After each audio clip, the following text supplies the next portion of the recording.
कधीच नाही चुकणार तुमचे फेवरेट टीव्ही शोज झी5 सोबत, तेही एकदम फ्री। अर्जुन, बाळ जन्माला आल्यापासून मी पण बाळापासून 2 महिने झाले लांब आहे आणि हे तुझ्यामुळे झालं असं म्हणले तरी काय बोलते अप्पे? त्रास झाला ना? अर्जुन, तुझं काय होतंय माहितीये का?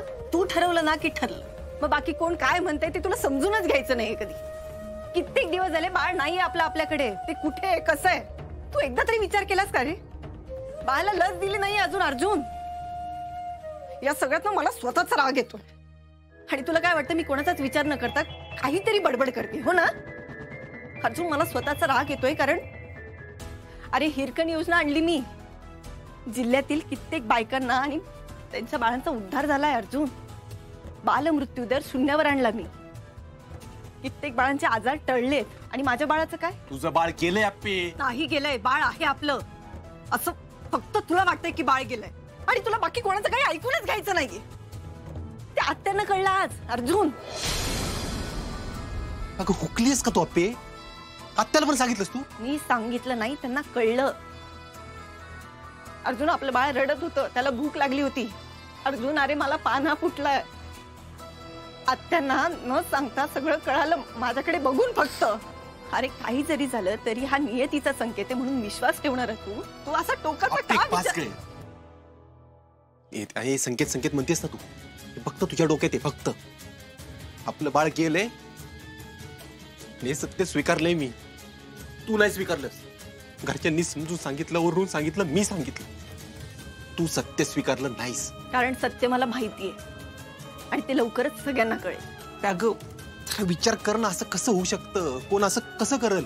ते तर मी शोधणारच आहे। ठीक आहे, तू कर काय करायचंय ते, पण ऐक, तू हे जे काय म्हणते ना पुरावे बिरावे, ते टेस्टचे रिझल्ट, तेईपर्यंत तरी प्लीज शांत राहा। अर्जुन ऐक ना, 2 महिने झाले मी शांतच आहे। कोण काय म्हणतंय याचा मला नाही फरक पडत, तुला काय वाटतंय यानी मला खूप फरक पडतो। मी तुला कित्येकदा सांगायचा प्रयत्न केलाय अर्जुन। अरे बाबा आणि बापू दोघांनी किमान ऐकून तरी घेतलं माझं, तू ऐकूनही नाही घेतलंयस, उलट मलाच तुझं ऐकावं लागतंय। अर्जुन, तुझ्यामुळे ना मी माझ्या मनाला बांध घातलाय, पण आता नाही अर्जुन, आता ही आईची माया आहे। कितीही बांध घातला ना तरी बांध फोडून वाहणारी माया, त्यामुळे आता मी शांत नाही बसणार। आणि मला स्वप्नील सरांना सांगायचं होतं ते मी सांगितलं, आणि ते का सांगितलं हे तुलाही माहिती आहे। अप्पे, माझी अप्पी वाटणच का तू? तुझ्या डोळ्यात वेगळीच झाक दिसते आज, वेडसरपणाची ना? अर्जुन, हिरकणी गड उतरून खाली आली होती फक्त तिच्या बाळासाठी। राणी लक्ष्मीबाई स्वतःच्या बाळाला पाठीशी बांधून लढल्या होत्या। आज लोकही त्यांना हेच म्हणत होते, म्हणजे काय मी त्यांच्याशी माझी तुलना नाही करत आहे, होऊ पण शकत नाही, पण अर्जुन मी एक आई म्हणून त्यांना जे वाटतं ना ते समजू शकते, तू नाही समजू शकत। मला कायम असं वाटायचं की माझं बाळ आहे आणि तुला सतत असं वाटलं की बाळ गेलंय। अर्जुन, एकदा जर मनापासून विश्वास ठेवला असतास ना माझ्यावर, तर आपलं बाळ केव्हाच आपल्या कुशीत असतं। आणि तुला आता ही अप्पी दिसतीये, पण आता मी फक्त एक आई आहे, फक्त आई। अप्पे, तुला मेंटल हॉस्पिटलला दाखल करण्याशिवाय तू पर्याय नाही ठेवलास दुसरा माझ्यासमोर।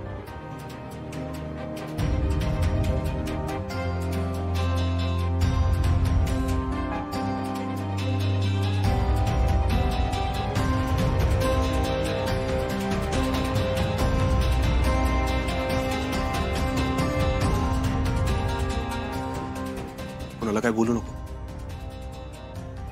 आलो। अर्जुन, कोणाला काही न सांगितल्याने सत्य नाही बदलणार।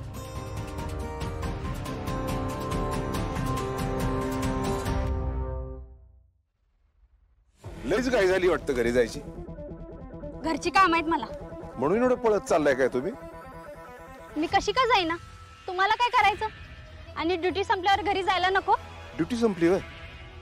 बर मग मी सोडतो की तुम्हाला तुमच्या घरी, फक्त जाण्यापूर्वी माझ्या प्रश्नाची उत्तरं देऊन जा।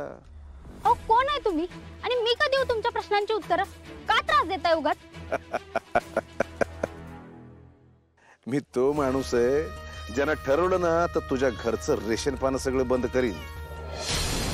मी हंबीरराव कदम, सरकार इथले आमदार खासदार आहेत ना, माझ्या खिशात घेऊन फिरतोय मी. त्यामुळे मी जे काही सांगतोय ना ते नीट ऐकायचं आणि सगळं खरं खरं सांगायचं. काय? लय हलक्यात घेऊ नका जोगळेकर बाई. तुमचा सगळा काळा चिट्टा माहितीये मला. काय पाहिजे तुम्हाला? कलेक्टर अपर्णा माने यांच्या डिलिव्हरीच्या रात्री काय झालं होतं? त्यांच्या केबिन मध्ये त्यावेळी तुम्ही फक्त एकट्या होतात, त्यामुळे तुम्हाला माहित असणार आहे. काय झालं ते सांगा.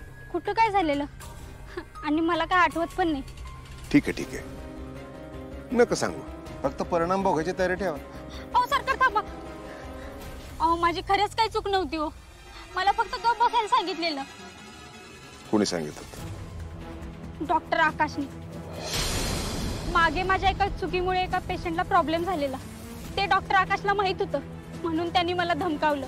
तिकडे काय झालं ते सांगा. बाळाचा जन्म झाला तेव्हा लाईट गेलेली. तेव्हा एक जण तोंडाला काळं कापड आणि काळे कपडे घालून आलेला. त्यानेच बाळाची अदलाबदली केली. कोण होता ते? माझ्या लेकरांची शपथ, मला खरंच माहित नाही हो. मला एवढंच माहित होतं. आणि डॉक्टर आकाश ते कुठे? ते पण मला माहित नाही. कोणाला तरी माहित असेलच की. एवढं कलेक्टरच्या बाळाची अदलाबदली केली म्हणजे ते काही एकट्या दुकट्याचं काम नाही ना.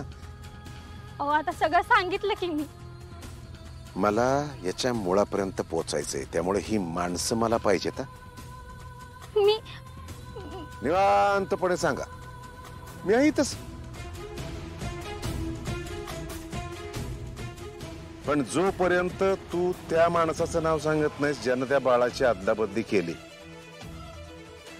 तोपर्यंत मी तुम्हाला काय इथून जाऊ देत नसतो घरी. रुपाली, हळू बोला ना, अमोलची झोप लागते आता. हा अच्छा. मी काय हो, ती अपर्णा अशी का वागते? हो तेच बोलायला आलेलो तुझ्याशी मी. काय? आणि ती अशी वागते ना म्हणून मला कळत नाही मग तिच्याशी कसं वागायचं. तिला काय गरज होती परस्पर असलं काहीतरी करायची? कशाला घेतली तिने बाळाची लाळ आपल्या?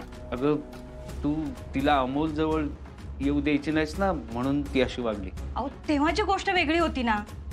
तर चांगल्या कामासाठी मी नाही म्हणणार आहे का? हा मी बोललोय तिच्याशी, नाही करणार परत ते असं.